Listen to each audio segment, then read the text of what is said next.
You're welcome. What's your will?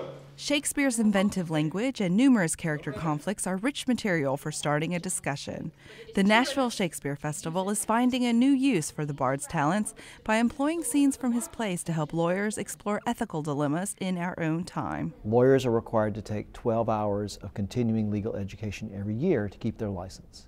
And of those hours, 3 of them have to be ethics. So they're sort of well known amongst lawyers as not the most exciting courses to go to.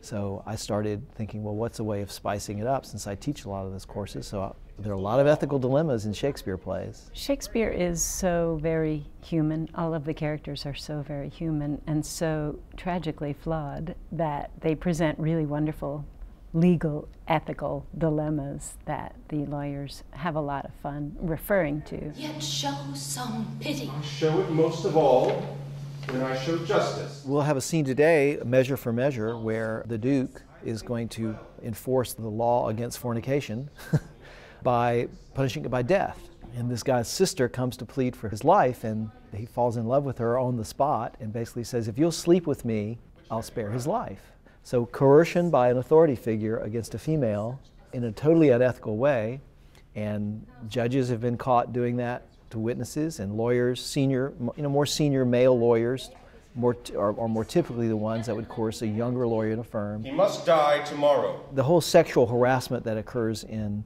business sometimes is explicated by that exact scene. It also reminds us that we just haven't changed much. Like, he writes these stories that are not only, he wrote them 400 years ago, but some of the stories, some of the Caesar stories and the Roman stories go way, way back, and just remind us that humans are still prone to and vulnerable to ambition and greed and lust and all kinds of temptations. For more information, visit us online at wnpt.org/arts. This NPT Arts Break is made possible by the generous support of the Ingram Charitable Fund.